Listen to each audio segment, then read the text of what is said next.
Trial balance accounting and searching of errors. അപ്പോൾ നമുക്കറിയാം trial balance എന്ന് പറയുന്നത് എന്താണ്, നമ്മളുടെ ലെഡ്ജറിൻ്റെ ഒരു സമ്മറൈസ്ഡ് ഫോമാണ്. അതിലെന്താണ് കാണിക്കുന്നത്, നമ്മളുടെ ടോട്ടൽ ഡെബിറ്റിനെയും ക്രെഡിറ്റിൻ്റെയും ബാലൻസസിനെയാണ് കാണിക്കുന്നത്. അപ്പോൾ ഇവിടെ ട്രയൽ ബാലൻസ് അക്യുറേറ്റ് ആയിട്ട് കിട്ടണം എന്നുണ്ടെങ്കിൽ നമുക്ക് അറിയുന്ന ഒരു കണ്ടീഷൻ എന്താണ്, നമ്മളുടെ ടോട്ടൽ ഡെബിറ്റും ടോട്ടൽ ക്രെഡിറ്റും എന്താകണം, ടാലി ആകണം. അങ്ങനെയാണെങ്കിൽ അത് അരിത്തമാറ്റിക്കലി അക്യുറേറ്റ് ആണെന്ന് പറയാം. പക്ഷേ അരിത്തമാറ്റിക് അക്യുറേറ്റ് ആണെങ്കിൽ പോലും അവിടെ ഹിഡൻ എറേഴ്സ് ഉണ്ട് എന്നുള്ളത് നമ്മൾ നേരത്തെ ഡിസ്കസ് ചെയ്തിട്ടുണ്ടായിരുന്നു. അപ്പോൾ അക്യുറേറ്റ് ആയിട്ട് അങ്ങനെ ഹിഡൻ എറേഴ്സ് വരും. അപ്പോൾ അക്യുറേറ്റ് അല്ലെങ്കിൽ അവിടെ എന്തായാലും എറേഴ്സ് ഉണ്ട് എന്നുള്ള കാര്യം അഷ്വേർഡ് അല്ല. അപ്പോൾ എന്തൊക്കെ കാരണങ്ങൾ കൊണ്ടാണ് ഇങ്ങനെ എറേഴ്സ് ഉണ്ടാകുന്നത് എന്നുള്ളതാണ് ഇനി ഡിസ്കസ് ചെയ്യാൻ പോകുന്നത്. അപ്പോൾ wrong totalling of debits amount and credit amount in trial balance. നമ്മൾ ക്രെഡിറ്റ് ബാലൻസോ ഡെബിറ്റ് ബാലൻസോ ടോട്ടൽ ചെയ്യുന്ന സമയത്ത് എന്തെങ്കിലും മിസ്റ്റേക്ക് വന്നിട്ടില്ലെങ്കിൽ അത് അവിടെ എററായി മാറിയില്ല. ഫസ്റ്റ് കാരണം അതാണ്. രണ്ടാമതായിട്ട് പറയുന്നത് error in total of subsidiary books. നമ്മളുടെ ലെഡ്ജറിലുള്ള കാര്യങ്ങളോ അല്ലെങ്കിൽ വേറെ ഏതെങ്കിലും ബുക്സൊക്കെ ടോട്ടൽ ചെയ്തിട്ടുള്ള ബുക്സൊക്കെ നമ്മൾ എന്ത് ചെയ്യാണ്, നമ്മൾ എടുത്ത് ചെക്ക് ചെയ്യുന്ന സമയത്ത് അല്ലെങ്കിൽ അത് ടോട്ടൽ ചെയ്ത് വെക്കുന്ന സമയത്ത് അതിലൊരു മിസ്റ്റേക്ക് വന്നിട്ടുണ്ടെങ്കിൽ, ജേർണലൊരു മിസ്റ്റേക്ക് വന്ന് ആ ജേർണലിലെ മിസ്റ്റേക്ക് അല്ല നമ്മൾ ലെഡ്ജറിലോട്ട് പാസ് ചെയ്യുന്നത്, ആ ലെഡ്ജറിലെ മിസ്റ്റേക്കാണ് വീണ്ടും നമ്മൾ എങ്ങോട്ട് പാസ് ചെയ്യുന്നത്, ട്രയൽ ബാലൻസിലോട്ട് പാസ് ചെയ്യുന്നത്. അപ്പം നമ്മൾ അക്കൗണ്ട്സ് മൊത്തത്തിൽ തെറ്റിപ്പോകല്, അതാണ് ഇവിടെ പറയുന്നത്. ഇനി മൂന്നാമതായിട്ട് വരുന്നതാണ് wrong posting of total of subsidiary books in the ledger. നമ്മൾ തെറ്റായിട്ട് പോസ്റ്റ് ചെയ്യുക. ഇപ്പം ഞാൻ ക്രെഡിറ്റ് കോളത്തിൽ എഴുതേണ്ടത് ഞാൻ ഡെബിറ്റ് കോളത്തിൽ കൊണ്ടുപോയിട്ടാണ് ജേർണൽ എൻട്രിയിൽ വെച്ചിട്ടുള്ളത്.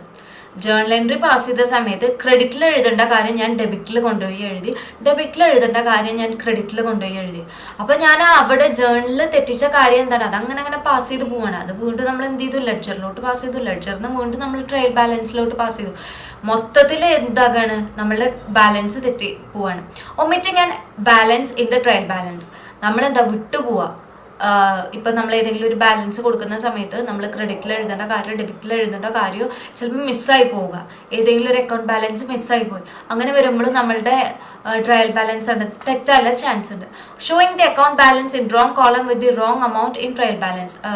നേരത്തെ പറഞ്ഞ പോലെ തന്നെ നമ്മൾ എന്താണ് ഡെബിറ്റും ക്രെഡിറ്റും അങ്ങോട്ടും ഇങ്ങോട്ടൊക്കെ മാറിയിട്ടൊക്കെ നമ്മൾ എഴുതുന്നതാണ് എന്ത്, നമ്മളുടെ മറ്റൊരു റീസൺ. ട്രയൽ ബാലൻസ് റോങ് ആയിട്ട് ഇല്ല ഡാറ്റ അല്ലെങ്കിൽ അക്കൗണ്ട്സ് ജനറേറ്റ് ചെയ്യല മറ്റൊരു കാരണം.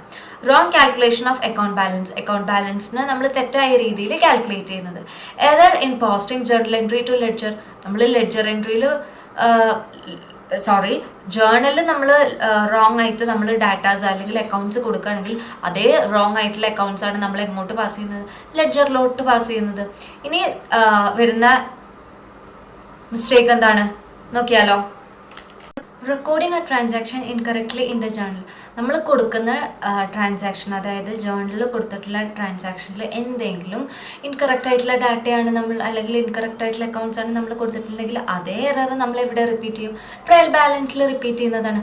Record transaction incorrectly in the subsidiary books. അതുപോലെ തന്നെയാണ് സബ്സിഡറി ബുക്സിൽ നമ്മൾ കൊടുക്കുന്ന ട്രാൻസാക്ഷൻസിൽ എന്തെങ്കിലും ഇൻകറക്റ്റ് ആയിട്ടുള്ള അക്കൗണ്ട്സ് ആണ് ജനറേറ്റ് ചെയ്യുന്നത് എങ്കിൽ ആ സെയിം തെറ്റ് തന്നെയാണ് നമ്മൾ ട്രയൽ ബാലൻസിലോട്ട് കോപ്പി ചെയ്യുന്നത്. ഇനി വരുന്നത് ഈ 9 എറേഴ്സിന്റെ ബേസിസിൽ നമുക്ക് എന്ത് ചെയ്യാൻ പറ്റും, എറേഴ്സിനെ രണ്ടായിട്ട് ക്ലാസിഫൈ ചെയ്യാൻ പറ്റും. അതിൽ ഒന്നാമതായിട്ട് വരുന്നതാണ് ക്ലറിക്കൽ എറർ, രണ്ടാമതായിട്ട് വരുന്നതാണ് എറേഴ്സ് ഓഫ് പ്രിൻസിപ്പൽ. ഇതിൽ ക്ലറിക്കൽ എറർ എന്ന് പറയുമ്പോൾ നമ്മളെ ക്ലർക്ക് ഉണ്ടാവില്ല, അതായത് ക്ലർക്ക് എന്ന് പറയുന്ന ഒരു സ്റ്റാഫ് അല്ലേ, ഈ ബിസിനസ് ട്രാൻസാക്ഷൻസിനെ റിലേറ്റ് ചെയ്തിട്ടുള്ള ബുക്സൊക്കെ കീപ്പ് ചെയ്യുന്ന സമയത്ത് ക്ലർക്കിന് വരുന്ന ചെറിയ ചെറിയ പിഴവുകളാണ് ക്ലറിക്കൽ എറർ എന്ന് മീൻ ചെയ്യുന്നത്. ക്ലറിക്കൽ എററിനെ നമ്മൾ 4ആയിട്ട് ഡിഫറൻഷിയേറ്റ് ചെയ്യുന്നുണ്ട്.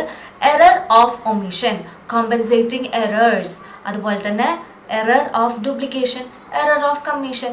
അപ്പോൾ ഫസ്റ്റ് നമ്മൾ എക്സ്പ്ലെയിൻ ചെയ്യാൻ പോകുന്നത് എന്താണ് എറർ ഓഫ് ഒമിഷൻ എന്നുള്ളതാണ്. നമ്മളുടെ ഒരു ബിസിനസ്സിൽ കംപ്ലീറ്റ് ആയിട്ടോ അല്ലെങ്കിൽ പാർഷ്യലായിട്ടോ നമുക്ക് ഡാറ്റാസിനെ എന്ത് ചെയ്യാൻ പറ്റും, എൻട്രി ചെയ്ത് വെക്കാൻ പറ്റും. ഇങ്ങനെ വരുന്ന ഈ ഒരു പ്രൈം എൻട്രീനെ പറയുന്നതാണ് എറർ ഓഫ് ഒമിഷൻ എന്നുള്ളത്. ഒരു ഫേമിൽ നമ്മൾ കംപ്ലീറ്റ് ആയിട്ടോ അല്ലെങ്കിൽ പാർഷ്യലി നമ്മൾ ഡാറ്റാസിനെ അല്ലെങ്കിൽ അക്കൗണ്ട്സിനെ ഒമിറ്റ് ചെയ്യും. ഒമിറ്റ് ചെയ്യാന്ന് പറഞ്ഞു കഴിഞ്ഞാൽ ചിലപ്പോൾ മൊത്തത്തിലൊരു അക്കൗണ്ട്സ് നമ്മൾ എഴുതാൻ വിട്ടുപോയിട്ടുണ്ടാകും, എൻട്രി ആക്കാൻ വിട്ടുപോയിട്ടുണ്ടാകും, അല്ലെങ്കിൽ പാർഷ്യലായിട്ട് പാതി വെച്ചിട്ട് നമ്മൾ എന്ത് ചെയ്തിട്ടുണ്ടാകും, നമ്മളുടെ അക്കൗണ്ടിങ് ബുക്സിൽ നമ്മൾ എൻട്രി ചെയ്യാൻ മറന്നു പോയിട്ടുണ്ടാകും. അങ്ങനെയുള്ള എററിനെ പറയുന്നതാണ് എറർ ഓഫ് ഒമിഷൻ എന്നുള്ളത്. ഇനി when a business transaction is completely omitted, error is called complete error of omission, and business transaction is omitted partially, then it is called partially omitted. നമ്മൾ മൊത്തത്തിൽ നമ്മൾ ആ ഒരു അക്കൗണ്ട്സിന് എൻട്രി ചെയ്യാൻ വിട്ടു പോയിട്ടുണ്ടെങ്കിൽ ആ ഒരു എററിനെ പറയുന്നതാണ് എറർ ഓഫ് കംപ്ലീറ്റ് എറർ എന്നും കംപ്ലീറ്റ് എറർ ഓഫ് ഒമിഷൻ എന്നും. പാർഷ്യൽ ആയിട്ടാണ് എറർ വന്നിട്ടില്ലെങ്കിൽ, അതായത് പാർഷ്യൽ ആയിട്ടുള്ള അക്കൗണ്ട്സ് ആണ് നമ്മൾ എൻട്രി ചെയ്യാൻ വിട്ടുപോയത് എന്നുണ്ടെങ്കിൽ അതിനെ പറയുന്നതാണ് error of partial error of omission എന്നുള്ളത്. ഇനി ഇതെന്താണ്, ഇങ്ങനെയൊക്കെ ആകുമ്പോൾ നമ്മളെ ട്രയൽ ബാലൻസിനെ അത് ഭയങ്കരമായിട്ട് എഫക്റ്റ് ചെയ്യും. ഇത് നമുക്കൊരു എക്സാമ്പിളിലൂടെ ഡിഫൈൻ ചെയ്യാം. ഓക്കെ, ഇനി നമ്മളൊരു എക്സാമ്പിൾ നോക്കുകയാണെങ്കിൽ നമ്മൾ ചിലപ്പോൾ ഗുഡ്സ് പർച്ചേസ് ചെയ്യുക അല്ലെങ്കിൽ സെയിൽ ചെയ്യുകയൊക്കെ ചെയ്തിട്ടുണ്ടാകും. അങ്ങനെ ആകുമ്പോൾ നമ്മൾ എന്താണ് പർച്ചേസ് ചെയ്തിട്ടുണ്ടെങ്കിൽ പർച്ചേസ് ബുക്കിൽ എഴുതും, സെയിൽ ചെയ്തിട്ടുണ്ടെങ്കിൽ സെയിൽസ് ബുക്കിൽ എഴുതും, ഇല്ലേ? പക്ഷെ നമ്മൾ ഇങ്ങനെ പർച്ചേസ് നടത്തിയതും സെയിൽസ് നടത്തിയതും നമ്മൾ കംപ്ലീറ്റ്ലി നമ്മൾ വിട്ടുപോയി എഴുതാൻ. അങ്ങനെ ആകുമ്പോൾ ഇതെന്താണ്, ട്രയൽ ബാലൻസിൽ കാര്യമായിട്ടുള്ള മാറ്റങ്ങളൊന്നും വരത്തില്ല. നമുക്ക് കിട്ടുന്ന ട്രയൽ ബാലൻസിൽ വരുന്ന ക്രെഡിറ്റ് ബാലൻസും ഡെബിറ്റ് ബാലൻസും ടാലി ആകും. പക്ഷേ നമുക്കറിയാം ടാലി ആയാലും അവിടെ ചെറിയ ചെറിയ മിസ്റ്റേക്സ് വരുന്നുണ്ട് എന്നുള്ളത്. ഇനി പാർഷ്യൽ ഒമിഷൻ്റെ കേസിലാണെങ്കിൽ ഇപ്പം ഞാനൊരു 5500 രൂപക്ക് പർച്ചേസ് നടത്തി അല്ലെങ്കിൽ സെയിൽ ചെയ്തു. എന്നിട്ട് ഞാനത് എഴുതുന്ന സമയത്ത്, ഞാൻ ട്രയൽ ബാലൻസിൽ എഴുതുന്ന സമയത്ത് ഞാൻ ആകെ എഴുതിയത് പർച്ചേസ് ബുക്കിൽ കാണിച്ചത് ഒരു 550 രൂപയാണ്. അപ്പോൾ എന്താണ്, അത് എൻ്റെ ഒരു ഇതുകൊണ്ട് വന്നിട്ടില്ല, ശ്രദ്ധക്കുറവുകൊണ്ട് വന്നതാണ് ആ ഒരു പാർഷ്യൽ ഒമിഷൻ എന്ന് പറയുന്നത്, പാർഷ്യൽ ഒമിഷൻ ഓഫ് എറർ എന്ന് പറയുന്നത്. അപ്പോൾ എന്താണ്, നമ്മൾ ഒരു പ്രോപ്പർ വേയിൽ ചെയ്യാത്തത് കാരണം വരുന്ന എററാണ്. നമ്മൾ ഡാറ്റ അക്കൗണ്ട്സ് കൊടുത്തിട്ടുണ്ട്, 5500 എന്നുള്ളതിൽ വെറും 550 രൂപ എന്നുള്ളതാണ് കൊടുത്തിട്ടുള്ളത്. അപ്പോൾ എന്താണ്, ഒരു 0 വിട്ടുപോയി, വലിയൊരു നമ്പറാണ് അവിടെ മാറിയിട്ടുള്ളത്. അങ്ങനെ മാറിയത് എന്തുകൊണ്ടാണ്? അങ്ങനെ വരുന്ന എറേഴ്സിനെ പറയുന്നതാണ് പാർഷ്യൽ എറർ ഓഫ് ഒമിഷൻ എന്നുള്ളത്. നെക്സ്റ്റ് വരുന്നതാണ് error of commission. Error of commission എന്ന് പറയുന്നത് ക്ലറിക്കൽ സ്റ്റാഫിൻ്റെ നെഗ്ലിജൻസ് കൊണ്ട് വരുന്നതാണ്. അതായത് അയാൾ വല്ല ശ്രദ്ധ കുറവുണ്ടോ അല്ലെങ്കിൽ കോളംസ്, അതായത് ഡെബിറ്റ് കോളം ക്രെഡിറ്റ് കോളം അങ്ങോട്ടും ഇങ്ങോട്ടും മാറുക, അല്ലെങ്കിൽ കൊടുക്കുന്ന ഡാറ്റ കംപ്ലീറ്റ് ആകാതെ കൊടുക്കുക, അങ്ങനെ വരുന്ന ഏതൊരു എററും എന്തിൽ കൊടുക്കാൻ പറ്റും, നമുക്ക് എറർ ഓഫ് ഒമിഷനിൽ പറയാൻ പറ്റുന്നതാണ്. നെക്സ്റ്റ് വരുന്നതാണ് കോമ്പൻസേറ്റിംഗ് എറേഴ്സ്.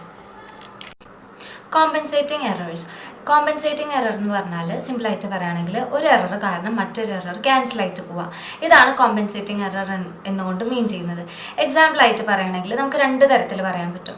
ഇപ്പോൾ ജോജോ എന്നൊരാൾ ഡെബിറ്റർ അക്കൗണ്ടിൽ വരുന്നുണ്ട്, അതുപോലെ തന്നെ ജോസഫ് എന്ന് പറയുന്ന ഒരാളും ഡെബിറ്റർ അക്കൗണ്ടിൽ വരുന്നുണ്ട്. നമ്മൾ ജോജോനെ ഡെബിറ്റ് ചെയ്യേണ്ട സ്ഥാനത്ത് കൊണ്ടുപോയിട്ട് ജോസഫിൻ്റെ പേര് എഴുതി. രണ്ടും ഡെബിറ്റർ സൈഡിൽ തന്നെയാണ് എഴുതിയിട്ടുള്ളത്, പക്ഷെ എന്ത് ചെയ്തു, പേര് അങ്ങോട്ടും ഇങ്ങോട്ടും മാറിപ്പോയി. അപ്പോൾ ട്രയൽ ബാലൻസിൽ എന്താണ്, ട്രയൽ ബാലൻസിൽ കാണിക്കുമ്പോൾ നമ്മൾ അതേ ഇതിൽ ഡെബിറ്റ് കാണിച്ചിട്ടുണ്ട്, പക്ഷെ പേര് അങ്ങോട്ടും ഇങ്ങോട്ടും മാറിപ്പോയി.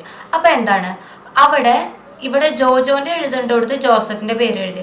അപ്പൊ അവിടെ എന്താണ്, നമ്മളുടെ പേര് അങ്ങോട്ടും ഇങ്ങോട്ടും മാറിയോണ്ട് അവിടെ ഒരു എറർ വന്നിട്ടുണ്ട്. പക്ഷെ ആ എറർ കോമ്പൻസേറ്റ് ആയി. രണ്ടും നമ്മൾ എന്താ ഡെബിറ്റർ സൈഡിൽ തന്നെയല്ല എഴുതേണ്ടത്. ഒരു എക്സാമ്പിൾ അതാണ് വരുന്നത്. രണ്ടാമത്തെ എക്സാമ്പിൾ വരുന്നതാണ്, നമുക്ക് സാലറിയും പേ ചെയ്യണം, റെന്റും പേ ചെയ്യണം. നമ്മളുടെ സാലറി വരുന്നത് 6000 രൂപയാണ്, നമ്മളുടെ റെന്റ് വരുന്നത് 5000 രൂപയാണ്. എക്സാമ്പിൾ ആട്ടോ. അപ്പോൾ ഞാൻ 2 ഡെബിറ്റർ സൈഡിലാണ് വരുന്നത്. ഞാൻ എന്ത് ചെയ്തു, എനിക്ക് സാലറി 6000 രൂപ ഞാൻ എഴുതേണ്ട കൊടുത്ത് ഞാൻ എന്ത് ചെയ്തു, 6100 എന്ന് എഴുതി. പിന്നെ റെന്റ് 5000 അല്ലായിരുന്നു, 5000 എന്ന് എഴുതേണ്ട കൊടുത്ത് ഞാൻ 4900 എന്ന് എഴുതി. അപ്പൊ എന്താണ്, ഇവിടെ നമ്മളുടെ എറർ കോമ്പൻസേറ്റ് ആയിട്ടുണ്ട്. കാരണം 6000 5000 ഇല്ലത് കോമ്പൻസേറ്റ് ആകാണ് ചെയ്തിട്ടുള്ളത്. ഞാൻ ഇവിടെ വന്നിട്ടുള്ള എറർ എന്താണ്, 6000 എന്ന് എഴുതേണ്ട കൊടുത്ത് ഞാൻ എന്ത് എഴുതി, 6100 എന്ന് എഴുതി. നമ്മളുടെ റെന്റ് എത്രയായിരുന്നു വരുന്നത്, 5000 ആയിരുന്നു. 5000 എന്ന് എഴുതേണ്ട കൊടുത്ത് 4900 എന്ന് എഴുതി. അപ്പൊ എന്താണ്, അവിടെ എറർ കോമ്പൻസേറ്റ് ആയി പോയിട്ടുണ്ട്. നമ്മൾ ട്രയൽ ബാലൻസിൽ നോക്കുന്ന സമയത്ത് എന്താണ്, ഡെബിറ്റ് സൈഡ് ഓക്കെ ആണ്, നമുക്ക് കിട്ടുന്നത് ഓക്കെ ആയിട്ടാണ് കിട്ടുന്നത്. പക്ഷെ ഇവിടുത്തെ എറർ എങ്ങനെയാണ് കോമ്പൻസേറ്റ് ആയിട്ടുള്ളത്, 6100 6000 എന്ന് എഴുതേണ്ട കൊടുത്ത് 6100 എന്ന് എഴുതി. അതുപോലെ തന്നെ 5000 എന്ന് എഴുതേണ്ട കൊടുത്ത് 4900 എന്ന് എഴുതി. അപ്പോൾ ഇവിടെ എറർ കോമ്പൻസേറ്റ് ആയിപ്പോയി. ഇനി വരുന്നതാണ് errors of duplication. Errors of duplication എന്ന് പറയുമ്പോൾ നമ്മൾ ലെഡ്ജർ ചെയ്യുന്ന സമയത്ത് നമ്മൾ അക്കൗണ്ട്സ് മൾട്ടിപ്പിൾ ടൈംസ് കൊടുക്കുക. 2 or 2 കൂടുതൽ തവണയായിട്ട് നമ്മൾ ആ ഒരു എൻട്രി തന്നെ പോസ്റ്റ് ചെയ്തുകൊണ്ടിരിക്കുന്നതിനെ പറയുന്നതാണ് എറർ ഓഫ് ഡ്യൂപ്ലിക്കേഷൻ എന്നുള്ളത്. ഇനി നമ്മൾ പറയുന്നത് എറർ ഓഫ് പ്രിൻസിപ്പിളാണ്. എറർ ഓഫ് പ്രിൻസിപ്പിൾ എന്ന് പറഞ്ഞാൽ നമ്മളുടെ ബിസിനസ് ട്രാൻസാക്ഷൻസിനെ നമ്മൾ റെക്കോർഡ് ചെയ്യുന്ന സമയത്ത് അവിടെ നമ്മളുടെ ഫണ്ടമെൻ്റൽ പ്രിൻസിപ്പിൾ, അക്കൗണ്ടൻസിയുടെ ഫണ്ടമെൻ്റൽ പ്രിൻസിപ്പിൾ വയലേറ്റ് ചെയ്തിട്ട് ട്രാൻസാക്ഷൻസ് എൻ്റർ ആക്കൂലേ, അങ്ങനെ വരുന്ന എറേഴ്സിനെ പറയുന്നതാണ് എറർ ഓഫ് പ്രിൻസിപ്പിൾ എന്നുള്ളത്. എറർ ഓഫ് പ്രിൻസിപ്പിൾ സംഭവിക്കുന്നത് 2 കേസിലാണ്. നമ്മളുടെ എക്സ്പെൻഡിച്ചറിനെ, റവന്യൂ എക്സ്പെൻഡിച്ചറിനെ നമ്മൾ ക്യാപിറ്റൽ എക്സ്പെൻഡിച്ചർ ആയിട്ടാണ് ട്രീറ്റ് ചെയ്യുന്നത്. അതുപോലെ തന്നെ ക്യാപിറ്റൽ എക്സ്പെൻഡിച്ചറിനെ നമ്മൾ റവന്യൂ എക്സ്പെൻസ് ആയിട്ട് ട്രീറ്റ് ചെയ്ത് കഴിഞ്ഞാലും എറർ ഓഫ് പ്രിൻസിപ്പിൾസ് അവിടെ എന്താണ് ആപ്ലിക്കബിൾ ആണ്. അതുപോലെ തന്നെ രണ്ടാമതായിട്ട് വരുന്നത് revenue expenses debited to personal account instead of the expenses account. നമ്മൾ റവന്യൂ എക്സ്പെൻസ് സാധാരണ ഏത് അക്കൗണ്ടിൽ നിന്നാണ് ഡെബിറ്റ് ചെയ്യുന്നത്? എക്സ്പെൻസസ് അക്കൗണ്ടിൽ നിന്നല്ലേ. പകരം നമ്മൾ അതെന്ത് ചെയ്തു? പേഴ്സണൽ അക്കൗണ്ടിൽ നിന്ന് ഡെബിറ്റ് ചെയ്തു. അപ്പോഴും എന്താണ് ഇവിടെ എറർ ഓഫ് പ്രിൻസിപ്പിളാണ് വരുന്നത്. വയലേറ്റ് ചെയ്യല്ലേ ചെയ്തിട്ടുള്ളത്. ലൈക്ക് 2 കേസിലും എന്താണ് നമ്മൾ റൂളിനെ വയലേറ്റ് ചെയ്തിട്ടാണ് നമ്മളുടെ ട്രാൻസാക്ഷൻസിനെ നമ്മൾ ബുക്കിലോട്ട് എൻട്രി ചെയ്തിട്ടുള്ളത്. ഇവിടെ ഒരു എക്സാമ്പിൾ പറയുന്നുണ്ട്. Salary pay to mister Ashok, a clerk for the month of June debited to Ashok's account instead of salary account. നമ്മൾ എന്താ ചെയ്തിട്ടുള്ളത്? ഇവിടെ സാലറി പേ ചെയ്യേണ്ടത് ആർക്കാണ്? ക്ലർക്കാണ്. നമ്മുടെ ഓഫീസിലുള്ള ക്ലർക്കാണ് അശോക് എന്ന് പറയുന്നത്. അപ്പോൾ ജൂൺ മാസത്തിലെ സാലറിയാണ് കൊടുക്കേണ്ടത്. ഡെബിറ്റഡ് ടു അശോക്സ് അക്കൗണ്ട്, അശോക്സിൻ്റെ അക്കൗണ്ടിലോട്ടാണ് കൊടുത്തിട്ടുള്ളത്. ശരിക്കും എങ്ങോട്ടാണ് നമ്മൾ കൊടുക്കേണ്ടത്? സാലറി അക്കൗണ്ടിലോട്ടാണ് കൊടുക്കേണ്ടത്. These errors do not effect the trial balance. പക്ഷേ ഇങ്ങനത്തെ എറേഴ്സ് എന്താണ് ട്രയൽ ബാലൻസിനെ എഫക്ട് ചെയ്യുന്നില്ല എന്നുള്ളതാണ് പറയുന്നത്. ഇനി ഡിസ്കസ് ചെയ്യുന്നത് the disagreement of the trial balance will disclose if following errors. Trial ബാലൻസിൽ വരുന്ന തെറ്റുകളെ എങ്ങനെ തിരുത്താന്നുള്ളതാണ് പറഞ്ഞിരുന്നത്. An item omitted to be posted from subsidiary book into ledger. അതായത് ഇവിടെ വരുന്ന എറർ ഫസ്റ്റ് വണ്ണിൽ നമ്മൾ ഡിസ്കസ് ചെയ്യുന്നത് എറർ ഓഫ് ഒമിഷനാണ്. നമ്മൾ വിട്ടുപോവുക, എഴുതാൻ വിട്ടുപോവുക. അതായത് നമ്മളിവിടെ എന്ത് ചെയ്തിട്ടുണ്ട്? സബ്സിഡറി ബുക്കിലുള്ള ഒരു കാര്യം നമ്മൾ ലെഡ്ജറിലോട്ട് പാസ് ചെയ്തപ്പോൾ നമ്മൾ എഴുതാൻ വിട്ടുപോയി. എക്സാമ്പിളായിട്ട് പറയണത്, അതായത് purchase of 6,000 from Satpal omitted to be credited in his account. അപ്പോൾ നമ്മളിവിടെ ശരിക്കും എന്താണ് ചെയ്യേണ്ടത്? നമ്മളൊരു പർച്ചേസ് നടത്തിയിട്ടുണ്ട്, സത്പാലിൻ്റെ അടുത്ത് നിന്നാണ് നടത്തിയിട്ടുള്ളത്. അത് നമ്മളുടെ സബ്സിഡറി ബുക്കിലുണ്ട്.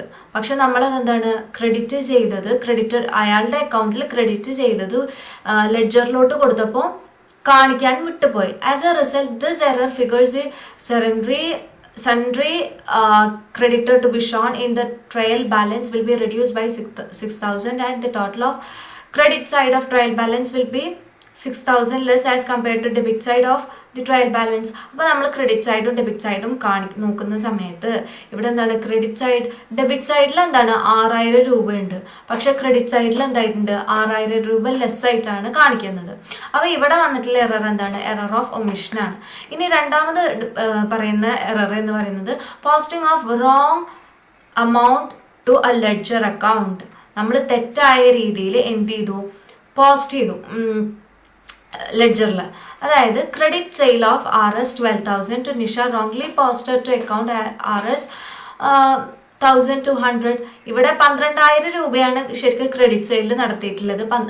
പക്ഷെ നമ്മളത് ലെഡ്ജറിലോട്ട് പാസ് ചെയ്തപ്പോൾ 1,200 എന്നുള്ളതായി. അപ്പോൾ ഇവിടെ എറർ വന്നു ഇല്ലേ?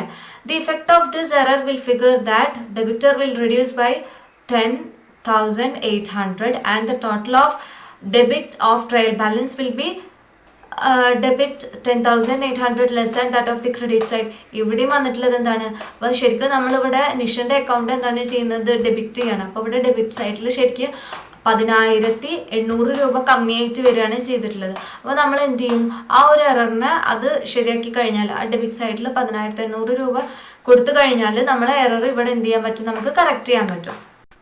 Posting an amount to wrong side of ledger account, that is RS 150 discount allowed to customer wrongly posted to the credit side of debit of discount account. As a result of this error, the credit side of the trial balance exceed by 300, double the amount of the error. അപ്പോൾ ഇവിടെ എന്താ പറയുന്നത്? നമ്മൾ wrong ആയിട്ട് പോസ്റ്ററിൽ കൊടുത്തു, entries കൊടുത്തു. നമുക്ക് ഡിസ്കൗണ്ട് അലൗഡഡ് എന്ന് പറയുമ്പോൾ അത് ഡെബിറ്റും ഡിസ്കൗണ്ട് റിസീവ്ഡ് എന്ന് പറയുമ്പോൾ ക്രെഡിറ്റും ആണ് വരുന്നത്. ഇവിടെ എന്താണ് ചെയ്തിട്ടുള്ളത്? നമ്മൾ 100-150 രൂപ ഡിസ്കൗണ്ട് അലൗ ചെയ്തു കസ്റ്റമറിന് റോങ് ആയിട്ട്. അപ്പോൾ എന്തായി? ഡെബിറ്റ് ചെയ്തു. പക്ഷെ ഇത് എന്നിട്ട് നമ്മൾ എന്ത് പറ്റി ക്രെഡിറ്റ് സൈഡിലാണ് കാണിച്ചിട്ടുള്ളത്. അപ്പോൾ ഇവിടെ വന്നിട്ടുള്ളത് എറർ എന്താണ്, നമ്മൾ റോങ് ആയിട്ട് ലെഡ്ജർ അക്കൗണ്ടിൽ എമൗണ്ട് പോസ്റ്റ് ചെയ്തു. ഇനി നാലാമതായിട്ട് വരുന്നതാണ് wrong addition of balance of ledger account. നമ്മൾ എന്ത് ചെയ്യാണ്, നമ്മളിപ്പോൾ 1,89,000 എന്ന് എഴുതേണ്ട കൊടുത്ത് നമ്മൾ 1,79,000 എന്ന് എഴുതി. അപ്പോൾ അവിടെ 10,000 രൂപയുടെ കമ്മി വരികയല്ലേ ചെയ്തിട്ടുള്ളത്. അപ്പോൾ ഇങ്ങനെ എന്ത് ചെയ്തു, ബാലൻസിൽ വരുന്ന നമ്മൾ ആഡിങ് മിസ്റ്റേക്സ് വരിക, അങ്ങനെ ആ മിസ്റ്റേക്കോട് കൂടിയിട്ട് നമ്മൾ ലെഡ്ജറിലോട്ട് പാസ് ചെയ്യുകയാണ് ചെയ്തിട്ടുള്ളത്. ഇനി അഞ്ചാമത് വരുന്ന എറർ എന്ന് പറയുന്നത് wrong totaling of subsidiary books, that is sales book is overcast by 1,000. നമ്മൾ ടോട്ടൽ ചെയ്യുന്ന സമയത്ത് അറിയാതെ 1,000 രൂപയൊക്കെ ഏറിപ്പോവുക. അപ്പോൾ നമ്മളുടെ ട്രയൽ ബാലൻസിൽ എന്താണ്, ക്രെഡിറ്റ് സൈഡിൽ ഇത് എക്സസ് ആയിട്ടാണ് കാണിക്കുന്നുണ്ടാകുക.